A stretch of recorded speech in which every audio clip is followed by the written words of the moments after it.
com a palavra a nossa Ana Paula Oliveira. A gente às vezes diz assim, né?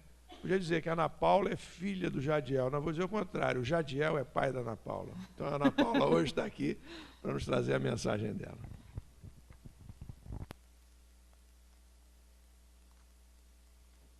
Boa tarde, companheiros.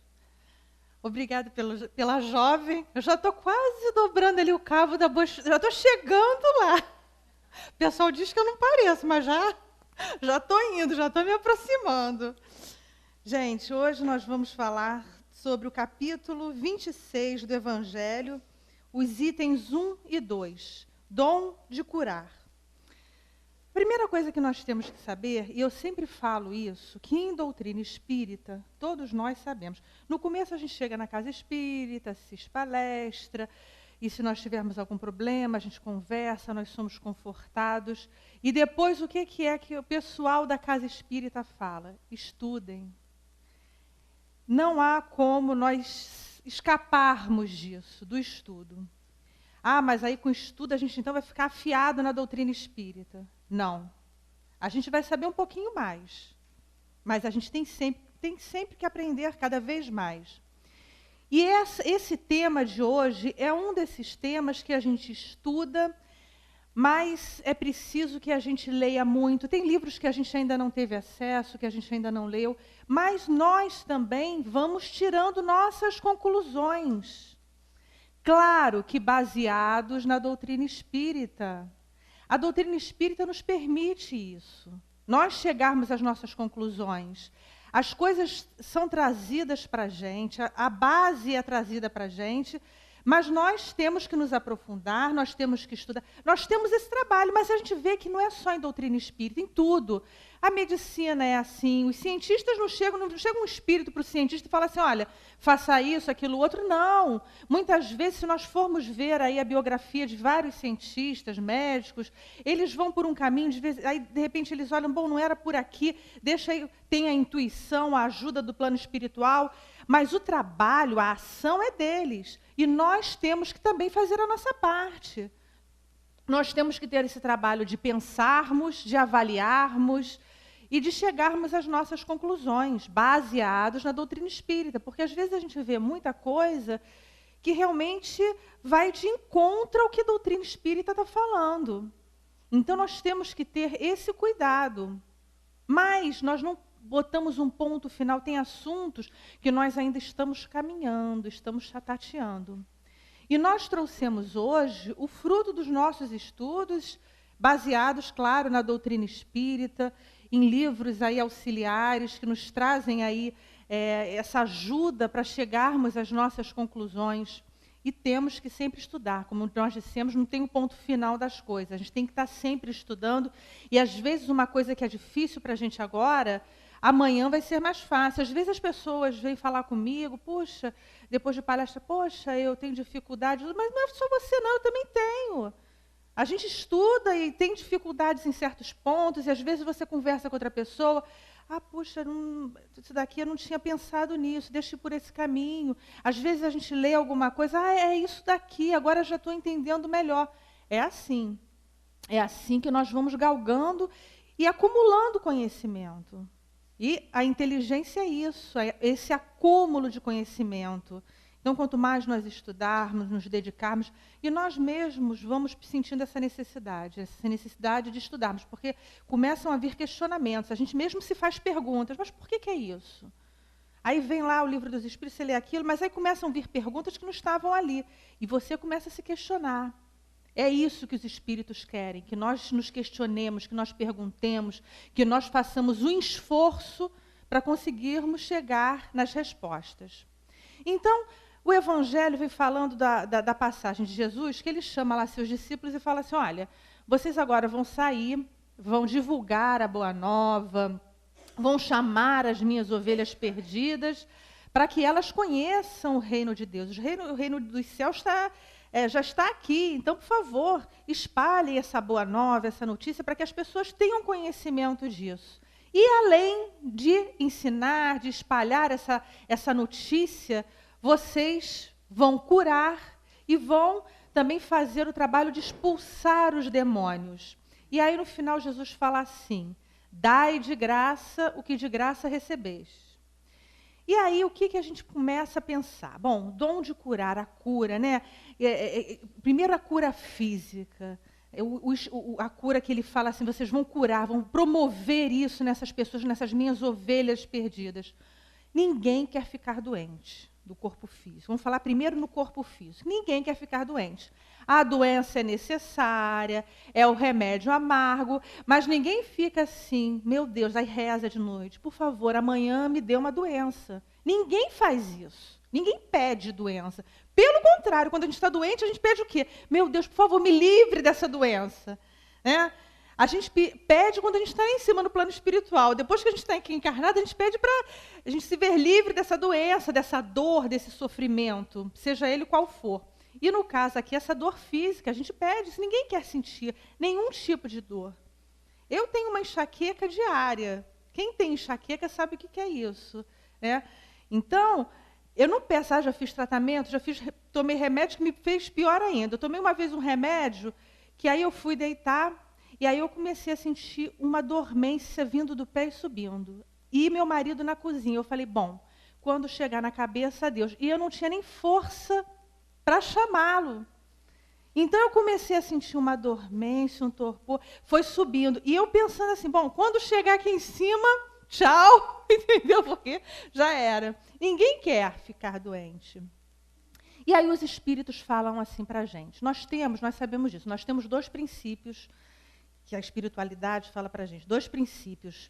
O princípio inteligente, que deu origem ao espírito, nós, espíritos, e o princípio material, ou fluido cósmico universal, ou energia cósmica universal, dando origem a toda a matéria que nós conhecemos. A sutil e a mais densa, como os nossos corpos físicos, como a cadeira, a mesa, e a mais sutil, como o perispírito.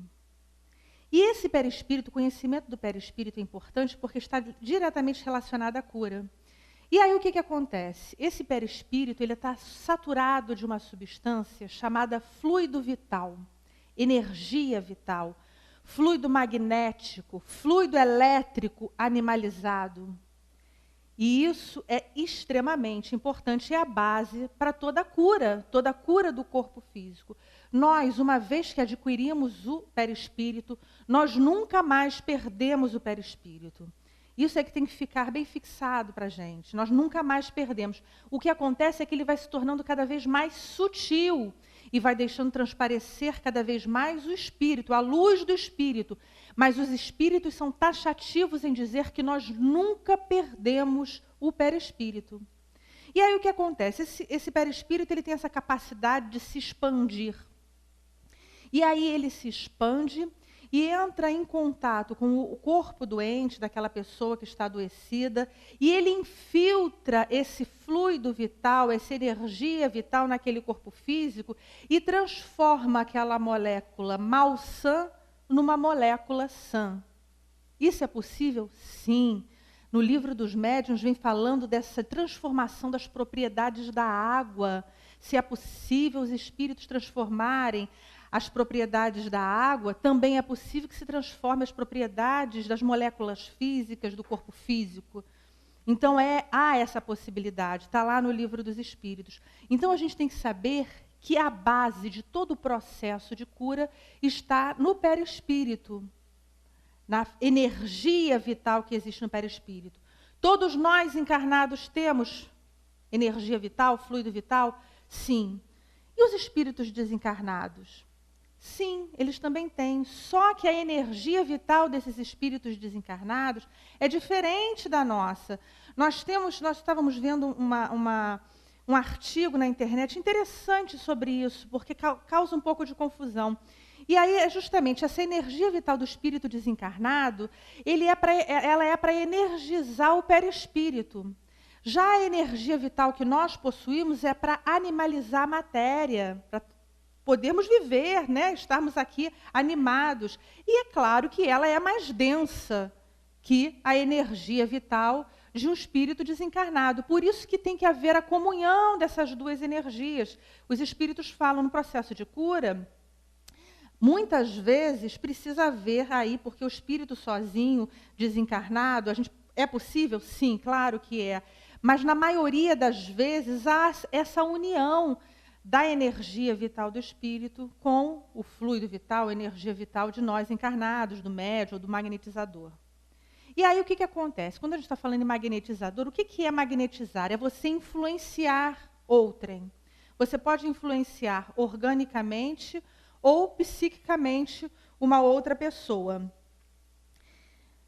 Kardec fala, na Gênese, que há 3 tipos de magnetização. A magnetização humana, que é quando a pessoa usa, nós encarnados usamos nossa própria energia vital para curar. Há a magnetização mista, que há aí a junção da energia dos espíritos desencarnados com a nossa para promover a cura. E há a magnetização espiritual, que é a vinda só do plano espiritual, só dos espíritos. E ele dá um exemplo na Revista Espírita de 1865. Na Revista Espírita de 1865, fala sobre a cura de uma fratura pela magnetização espiritual. A médium tinha sofrido um acidente, ela quebrou o braço e tinha tido implicações para as mãos, foi uma fratura bem feia. E aí ela ia procurar um médico, isso na época de Kardec, né? E aí ela foi procurar um médico. Engraçado, ela quebrou a mão direita. Na hora que ela ia sair para procurar o médico, com a mão esquerda ela recebeu uma mensagem: não procure um médico, e se apresentou um espírito de um médico do plano espiritual, não procure que eu vou te curar. E aí, o que aconteceu? Ela, com a mão esquerda dela, começou a mexer na mão direita dela, e tinha horas que a mão mexia sozinha, porque era manipulada pelo plano espiritual, e foi um processo que durou, uma fratura dessas. Quem já quebrou alguma parte do corpo, uma fratura, eu já quebrei o pulso, e aí eu fiquei 30 dias, depois acho que mais 30, fiquei uns 2 meses com gesso e tudo mais. Então, é o mínimo aí que as pessoas ficam. Ela se curou em 7 dias. Por quê? Porque foi a atuação direta do plano espiritual. Então, ela mexia, mas, na verdade, a maior parte das vezes, era o próprio braço que se mexia em movimentos que eles não conseguiam, as pessoas que estavam assistindo, não conseguiam compreender como podia se movimentar tão rápido um braço fraturado. Quer dizer, era o plano espiritual atuando diretamente sobre aquela fratura, sobre aquela enfermidade. E ela se curou em 7 dias. Olha aí essa orientação do plano espiritual. No magnetismo humano, também na Revista Espírita de 1865, como essa pessoa que está magnetizando usa da sua própria energia, Kardec fala, o magnetizador fica um pouco esgotado, fica enfraquecido, porque ele está usando da sua energia, né? A gente não sabe aquele doente ali o quanto vai usar dessa energia. Então é Kardec que diz isso. Há um certo esgotamento dessa energia. E aí a gente pensa assim, mas quem são os magnetizadores? A princípio, todos nós podemos magnetizar. A princípio. Por quê? Aí os espíritos colocam 4 requisitos. Boa vontade, intenção, você ter aí uma saúde física, porque você está tratando de energias. Na verdade, perispírito, matéria densa, energia vital, são formas de energia. Então, você está lidando com energias. Então, você tem que ter, no mínimo, uma saúde física mínima para você poder atuar em cima de outra pessoa. Como é que você vai transmitir uma energia deletéria para outra e para curar? Então, você tem que ter aí, no mínimo, uma saúde física. Uma saúde mental também. A gente sabe disso, o Espiritismo fala disso. A gente tem que buscar se melhorar psiquicamente, moralmente, apesar de ainda estarmos aqui, de todas as nossas dificuldades, mas é o esforço. Em nenhum momento a doutrina espírita, e quando a gente vai na revista espírita, eles sempre dizem, no livro dos médios, a gente não está se utilizando de pessoas perfeitas, não. A gente se utiliza daquele médium que está ali, com as suas imperfeições. Mas se eles for um veículo melhor, mais perfeito, melhor para o plano espiritual, para atuar. Mas aí, se não tiver ali na hora, eles se utilizam de qualquer um. Mas então que nós possamos nos esforçar para sermos esse veículo perfeito. E é o que a doutrina fala, reconhece o verdadeiro espírita pelo esforço que faz. Ela não diz assim, vocês já são perfeitos, já ganharam o céu, já estão aí, não precisa fazer mais nada. Não é nada disso, não. Pelo esforço. É um contínuo que a gente está vendo aí. É isso que a doutrina espírita está falando para a gente.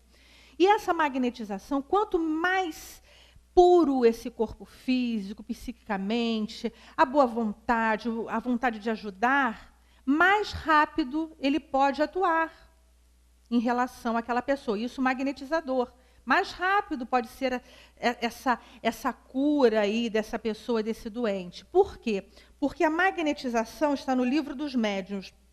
É um tratamento regular, seguido e metódico. Então, não é uma coisa tão rápida assim, mas você seguindo esses preceitos, esses requisitos, você pode se exercitar e fazer com que essa sua atuação em relação àquela pessoa seja cada vez mais rápida. No Livro dos Médiuns também vem falando uma coisa interessante. O magnetizador é uma espécie de médium. Por quê? Porque, na verdade, nós nunca estamos sozinhos. Mesmo quando nós estivermos magnetizando uma pessoa com boa intenção, nós estaremos auxiliados pelo plano espiritual. E aí é aquela pergunta, mas e se a pessoa não acredita em nada disso? Está cheia de boas intenções, mas não acredita em espírito, não acredita em nada disso. Aí sabe o que os espíritos respondem? Mas a gente vai atuar só em quem acredita na gente? Não é preciso que você acredite na espiritualidade, se você está revestido de boas intenções, para que os espíritos atuem. Eles não pedem isso da gente. Olha, você precisa acreditar em mim, eu estou aqui do teu lado, mas se você não acreditar, eu não vou ajudar aquele ali. Claro que não, eles estão ali auxiliando, mesmo que a pessoa não tenha conhecimento, mesmo que a pessoa não acredite na espiritualidade. Existe essa atuação do plano espiritual. E a mediunidade curadora? Bom, o que é ser médium? Está lá no Livro dos Espíritos, no livro dos Médiuns, vem falando. Médium é aquele que sofre em algum grau a influência dos espíritos. E aí esse médium, então precisa, para haver mediunidade, precisa haver intervenção do plano espiritual. E aí o que acontece? Esse médium ele atua em relação àquela outra pessoa doente por um gesto, por um toque, por um olhar. É preciso haver uma disposição orgânica para que exista a mediunidade. Os espíritos falam nesse processo de mediunidade mais detalhadamente, que não é o nosso caso aqui nós detalharmos, mas a pessoa mais sensível, e a pessoa que tem uma pineal desenvolvida, que é esse contato com o plano espiritual, faz com que os espíritos tenham mais facilidade de acesso naquele corpo, naquele perispírito, naquele médium. Então, eles atuam com mais facilidade e, consequentemente, nós recebemos o efeito disso daí. Então, é preciso que haja a influência do plano espiritual na mediunidade. E outra coisa, a mediunidade, ela é espontânea, como dizem os espíritos. O que é isso? Então, a mediunidade espontânea, eu já nasci com essa mediunidade, eu já nasci, vamos dizer assim, com essa sensibilidade, apesar dos espíritos dizerem que nós vamos ver a diferença, desse magnetizador e desse médium. Apesar dos espíritos dizerem isso, eu já nasci com essa sensibilidade. O que eu posso cada vez mais me tornar melhor, exercitando a minha moral, exercitando aí as regras de um corpo sadio, da caridade, das boas intenções. Eu vou exercitando alguma coisa que já existe em mim, uma disposição que já existe em mim. Eu não posso simplesmente falar assim, bom, eu não tenho aptidão, eu não tenho esse dom, mas eu quero ser médium. E aí eu amanheço, no dia seguinte eu acordo e me transformei em médium. Não é assim. Você pode, a mediunidade, você já nasce com essa sensibilidade. Você vai tornando ela cada vez melhor, cada vez mais especial, com o exercício, com a prática. É o que falam aí, desenvolvendo a mediunidade. Na verdade, não é desenvolver, é você realmente conhecer com o que você está lidando, você estudar aquilo dali, você saber aonde você está mexendo, porque tem muitas pessoas que falam assim, eu sou médium, eu tenho que ir numa casa espírita desenvolver. Não, você tem que estudar, conhecer o que está se processando, se conhecer. Né? Então, o desenvolver, na verdade, é desenvolver o intelecto para saber o que está acontecendo ali. Porque a pessoa já se acha médium, quer ir na casa espírita, chegar e começar a fazer grandes coisas, grandes efeitos. Não é nada disso, não. É esse conhecimento que todos nós devemos ter. É isso que é a mediunidade. A mediunidade fala para a gente, né? Essa intervenção através, essa influência que os espíritos exercem aí através do médium. E é uma mistura da energia do médium com a energia dos espíritos. Só que eles falam também de uma outra, quando a gente vai no livro dos espíritos, no livro dos médiuns, tem umas sutilezas. Ele fala de uma mediunidade, mas esse daí não é o médium curador propriamente dito. Os espíritos respondem assim. Mas o que é isso? Porque, na verdade, mediunidade curadora pura, ou mediunidade curadora por excelência, seria um tipo de mediunidade que é adstrita aos espíritos encarnados, mas os espíritos de escola, que eles dizem. São aqueles médiuns que realmente têm aí um equilíbrio físico e um equilíbrio moral tão grandes que a influência do espírito, a energia do espírito passa por esse médium sem se turvar, sem se ficar deletéria. Se por acaso há uma mistura da energia desse médium, ela é tão pura, tão boa, que essa energia da espiritualidade não sofre nenhuma alteração perniciosa. Então, esse tipo de mediunidade, esse tipo de mediunidade de cura, é uma mediunidade muito rara. E só esse tipo de médium pode promover a cura instantânea. Que a gente fala que a pessoa se curou instantaneamente. Isso pode ocorrer? Sim, mas é muito raro. O certo é, nós, mesmo que sejamos influenciados pelos espíritos, através de um magnetizador, de um médium, mas é um processo mais lento, metódico, contínuo, como os próprios espíritos nos falam. Às vezes a gente chega na casa espírita que que haja realmente um milagre, mas aí depois a gente descobre que não existe milagre nessa acepção da coisa que vai derrogar as leis de Deus. E aí a gente fica, às vezes, aquela casa espírita não é boa. Como a gente escuta isso? Muitas vezes de espíritas e de outros que não têm esse conhecimento. Não, eu quero ir numa casa espírita, não, porque eu soube que lá é bom, lá é forte. Se você tiver que se curar, vai ser em qualquer lugar.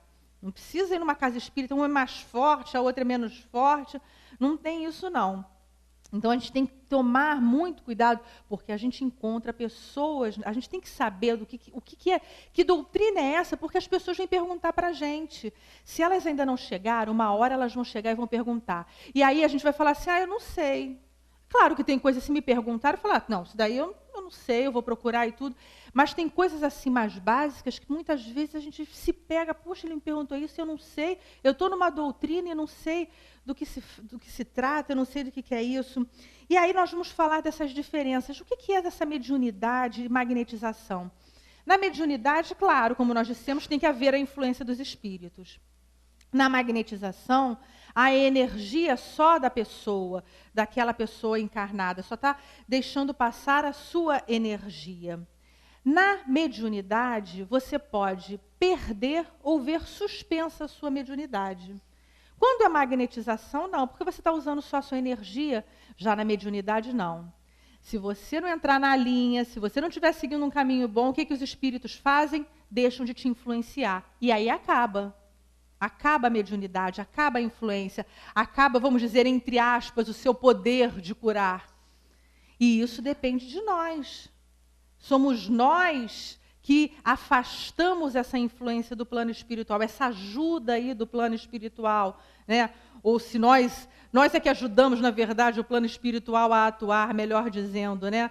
Porque nós é que somos aí os intermediários, os ajudantes do plano espiritual, mas nós nos afastamos desse contato. E aí a gente pode voltar amanhã, claro, quando é suspensa, mas podemos proceder de tal forma que realmente os espíritos, você perde completamente a mediunidade. E nós sabemos de casos assim, pessoas que abusaram. E a cobrança, nós falamos lá, dai de graça o que de graça recebeste. Olha aí, é o alerta de Jesus. Claro que ele não falava em mediunidade, nada disso, mas nós hoje entendemos esse alerta do dar de graça, porque é de graça. Esse dom, essa faculdade é de graça que nós recebemos. Então nós não podemos cobrar, não devemos cobrar. Mas tem gente que cobra, é o livre-arbítrio de cada um. Isso não tem mais a ver com a gente. O que a gente tem que saber é o certo. Agora, cada um escolhe o seu caminho. Os espíritos nos alertam. Olha, é melhor você seguir por aqui. Você quer escolher aquela outra estrada? Vai. Ela é mais longa, mais tortuosa. Mas se nós realmente estivermos dispostos a isso, nós vamos seguir por aquela estrada. Vamos sofrer. É que nem pai e mãe, né? Pai e mãe às vezes falam, olha, isso daí não é bom. Não vai... Aí o que a gente faz? Vamos fazer. Na adolescente é assim, né? Rebelde. Não vai acontecer nada comigo. Está imune a tudo, né? Aí depois fala assim, é praga de pai e mãe. Não é praga, não. É porque tem uma visão melhor, não é? Das coisas. Já passou por isso. Então tem essa capacidade. Mas isso daí não precisa ser... Não é coisa de adolescente não espírita, não. Espírita também, né? Não pensemos nós que... os filhos vêm com filhos de espírita, justamente aqueles espíritos muitas vezes mais rebeldes para poderem ser domados, ser educados, né? Então, às vezes, a gente pensa assim, eu sou espírita, vai vir uma criança, um espírito de luz. Vem aquele espírito terrível. Mas é esse trabalho que a gente tem, de educar, né? Não é instruir, é educar aquele espírito que está ali. E o médium receitista? A gente tem que tocar nesse assunto, porque o médium receitista, na verdade, ele não tem nada a ver com mediunidade curadora. Ele é um médium, tem essa faculdade, mas ele apenas é um intermediário no processo de passar receitas espirituais, prescrever receitas, remédios do plano espiritual. Ele não atua nas doenças, ele não faz esse trabalho de cura. É um tipo de mediunidade específica para receber a mensagem do plano espiritual em relação ao receituário. E quando as curas não acontecem? Eu fui lá naquela casa espírita, não adiantou nada. Não, eu vou lá porque as pessoas falam isso, né? Outro dia a menina que faz a minha unha falou, Ana Paula, onde é que é a casa espírita tal, não sei o quê? Não, porque eu tenho uma amiga que ela está com problema e ela disse que vai na casa, vai ser curada. Aí eu falei assim, mas tem que ser lá, não sei aonde, porque disse que lá é bom, porque acontece isso. Eu falei assim, a primeira coisa que me veio à cabeça é uma doença que já se agrava há muitos anos, uma pessoa que já tem uma certa idade. Eu falei, olha, e a gente vai ver isso, nem todo mundo se cura. Então, não pensemos nós que chega na casa, porque aí a pessoa acha que o problema é da casa espírita, quando não é. É a falta de conhecimento.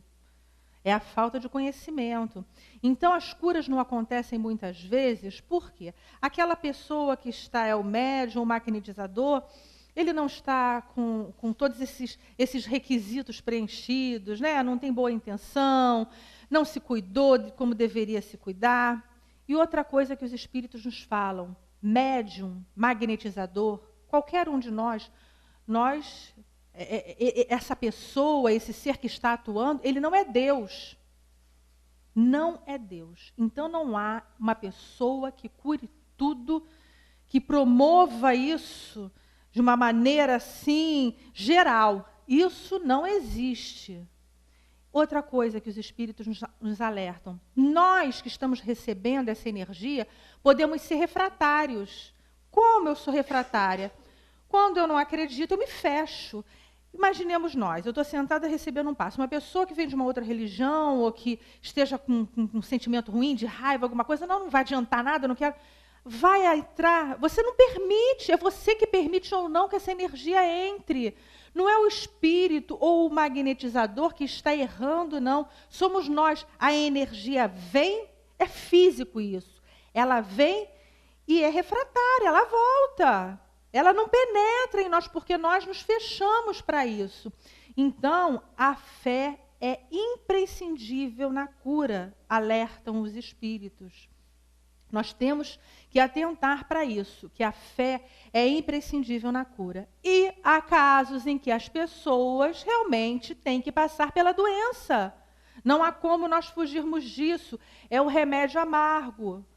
Então, eu sou tão boa, eu faço tanto bem, tanta caridade, mas eu tive um câncer. Como é que pode aquele espírita tão bom agora, mas e na outra encarnação? Vocês acham que Deus falou assim, não, esse daí vai nascer com câncer, vai ter uma... Eu estou falando de câncer, que é uma doença realmente que você esbarra com ela a todo momento, uma doença dolorosa, sofrida, e aí as pessoas acham que não merecem isso, né? Os casos de uma outra doença degenerativa, que eu tenho até um amigo, esclerose múltipla, que é uma doença dolorosa também, não é castigo. Nós é que muitas vezes escolhemos, e nós poderíamos dizer que nós, na maioria das 99%, escolhemos. Aquele 1% é daquele espírito que realmente não tem condições de fazer essa escolha junto com os seus guias espirituais, com seus mentores, e aí ele vem com essa dificuldade, mas para o seu próprio bem, porque isso foi pesquisado, foi questionado no plano espiritual, é o melhor para ele. Mas nós é que escolhemos nossas dores, nossas doenças, em outras encarnações ou nessa aqui mesmo. A gente pensa, bota a culpa na outra encarnação, né? Nós espíritas temos essa mania. Não, culpa é da outra encarnação. Na outra encarnação, não. A gente tem que parar para se conhecer. Muitas vezes é o agora, é aqui. É aqui que eu estou plantando. E muitas vezes eu colho aqui mesmo. Outras pessoas não. Mas a maioria das vezes nós colhemos as coisas que nós plantamos aqui mesmo, aqui e agora. Dá para ser mais rápido, vamos dizer, a reação é mais rápida de muitas coisas. Então, como nós dissemos, essa fé é imprescindível. E aí nós não poderíamos deixar de falar da prece. O poder da prece na cura. Isso é muito importante. Existe uma história de uma senhora avó que ela... tinha netinha doente, morava num lugar, ela muito pobre, morava num lugar de difícil acesso, e foi até a cidade para ver se buscava um médico. Quando chegou no hospital, o médico falou, não, mas eu não posso diagnosticar ou medicar essa criança sem que eu a veja. E aí a avó voltou para casa para buscar a neta, mas ela estava tão debilitada que não conseguia ir até o hospital, mas mesmo assim voltou. Quando ela está indo, ela encontra uma igreja, e tinha pessoas, senhoras, rezando nessa igreja católica. Ela entra, e aí ela conta o seu problema, e as pessoas, não, nós vamos rezar pela senhora, fique tranquila, que nossa prece é muito boa, forte, nós vamos rezar, e começam a fazer as suas orações. No final, a senhora vira e fala assim, olha, eu também queria fazer minha prece. E aí ela se dirige a Deus. Olha, Deus, eu tenho minha neta doente, a minha casa, por favor, dá uma passadinha lá, a minha casa, você vai por aqui, entra ali à direita, e começou a dizer lá o caminho que chegava à casa. As mulheres ficaram horrorizadas, mas não é assim que se faz uma prece? Como é que vai se dirigir a Deus assim e tal? E a senhora continuou. E aí ela virou e falou assim, olha só, lá... A porta está trancada, mas eu deixei a chave debaixo de um tapetinho vermelho. O senhor vai lá, falando para Jesus. Jesus, vai lá, pega a chave, abre a porta, vê lá minha netinha e não esquece de deixar a chave debaixo do tapetinho vermelho, senão eu não vou poder entrar. Muito bem. Terminou e ela foi para casa. Quando ela foi chegando em casa, a neta que estava na cama saiu e veio, vovó, ela ficou espantada. Ué, mas já está melhor e tudo? Aí a netinha falou, não, é porque teve um senhor aqui, com muita luz e tudo, veio e eu fiquei curada. Ele chegou e aplicou aqui uma energia em mim, um passe em mim, e eu fiquei curada. E ele só mandou dizer isso para a senhora. Diz para sua avó que eu vou deixar a chave debaixo do tapetinho vermelho. Então, foi o próprio mestre que atendeu a prece que para as outras pessoas era uma prece tão inapropriada, né? Não tinha as palavras corretas, o jeito certo, e, no entanto, o próprio mestre foi atender o apelo dessa avó. A prece, você entra em contato com energias sutis. Na prece, você aprende aprende a ser humilde. Você, muitas vezes, pensa assim, mas eu vou me dirigir a Deus, ou a Jesus, ou à espiritualidade. Ah, não vou me atender, não preciso disso, não. É a falta de humildade. Então, com a prece, e nós ainda estamos na fase de sermos pedintes, mas isso é importante, mesmo sendo pedintes, e eu falo isso porque, às vezes, as pessoas pensam, mas eu vou ficar pedindo. Os espíritos sabem disso. É que nem criança que, né, às vezes vai e pede isso. A gente fala para a criança. Eu me lembro do meu sobrinho. Quando ele era pequeno, até hoje é assim. Ele é bebê, mas é um bebezinho maior, tem 20 anos, né? Eu falo que é meu bebê, mas um pouquinho maior. Mas quando a criança é menor, a gente quando ia no shopping, falava, não vai pedir, não vai começar a pedir isso, aquilo. Chegava no shopping, a primeira coisa que fazia, que era isso, que era aquilo, é pedir, né? Só que nesses casos, às vezes a gente atendia, porque é o único neto, sobrinho, então a gente acaba até atendendo, né? Mas graças a Deus hoje ele é um bom menino e está dando para a gente em afeto, isso é importante, né? Muitas vezes a gente cede, e os pais é que têm que saber quando é hora de dizer sim e não, e muitas vezes foi dito não também, mas o importante é a gente ver isso, é ver um garoto de 20 anos, que aí a gente vê tantos meninos com tantas dificuldades, sofrendo e fazendo seus familiares sofrer, e a gente vê, às vezes, um menino com qualquer um jovem, né, com as suas necessidades, né, com as suas coisas de jovem, mas num bom caminho. Isso é muito importante e é gratificante isso, né? Então, mas é preciso, quando a gente pede, a gente entra em contato com as energias sutis. Quando a gente pede, a gente está falando, meu Deus, eu sou pequeno, eu preciso de ajuda. Então, não importa como nós vamos fazer a prece, o importante é nós fazermos. Jesus falava, a tua fé te curou. Tem uma história de Bezerra e de Chico Xavier, que Bezerra de Menezes, uma senhora chegou no Chico pedindo que aviasse aí uma receita através do plano espiritual, né, que prescrevesse uma receita através do plano espiritual. E aí Bezerra prescreveu lá os remédios. Quando a senhora, muito pobre, olhou a receita e falou assim, mas eu não tenho dinheiro para comprar esses remédios aqui. Aí, de novo, Bezerra fala através de Chico, né, se comunica com Chico e fala assim, olha, diz para essa senhora, para pegar esse papel com a receita médica, picar em 30 pedacinhos e tomar um pedacinho por dia. E assim foi feito. No final de 30 dias, a mulher estava curada. Por quê? Porque o espírito Bezerra de Menezes, ou os espíritos que estão ajudando ali, inocularam naquele papel energias, transformaram aquele papel, as propriedades daquele papel, e fizeram com que esse papel trouxesse a cura para essa mulher. Ou fizeram com que ela exercitasse sua fé, a fé dessa mulher no final de 30 dias, ou atuaram diretamente sobre essa mulher. Então, de qualquer forma, nós vemos que é possível. É possível que isso aconteça para todos nós. Isso é importante nós sabermos. Há essa possibilidade. Nós estávamos falando com a cabeleireira e ela estava falando com a gente, começou quando ela soube que nós éramos espíritas e tudo, aí começou a contar que ela também era, que o pai era e tal. Bom, e ela contou uma experiência que ela teve com o Dr. Fritz, né, o espírito desencarnado, que vinha através de um médium, e ela fez essa operação espiritual, e ele cortava mesmo, né, o Dr. Fritz cortava. Aí disse que ela chegou lá, era jovem, chegou lá, e ela estava com um problema, como ela era cabeleireira, um cisto, alguma coisa na mão, um caroço, não me lembro o que foi que ela falou. E aí, só que quando ela chegou lá, o Dr. Fritz detectou um problema nas costas dela, e ela não sabia. E ela disse que ele pegou uma agulha desse tamanho para enfiar nas costas dela. Disse que ela ficou apavorada. Claro, gente, ninguém vai ficar, a gente acredita, mas fica naquela. Mas disse que quando ele enfiou nas costas, ela não sentiu dor nenhuma.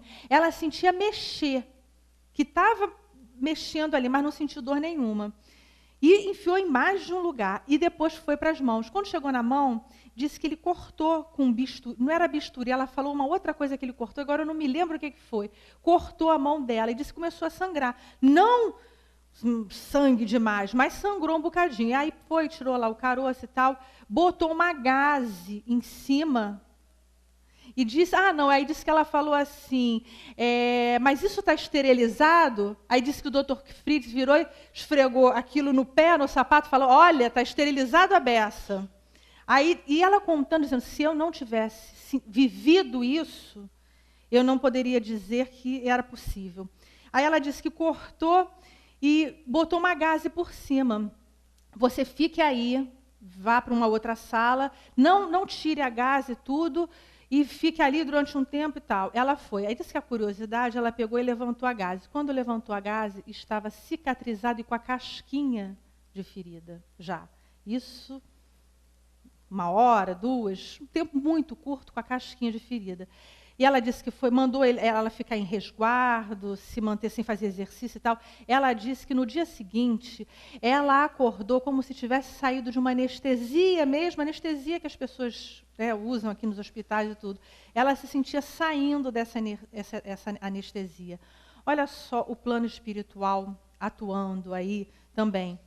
Mas aí só nesses casos que há a cura? Não. Nós temos a reunião de tratamento. A reunião é de tratamento aqui na Casa Espírita. Não é reunião de cura. É reunião de tratamento que nós temos aqui na Casa Espírita. Existem pesquisas científicas que falam da prece.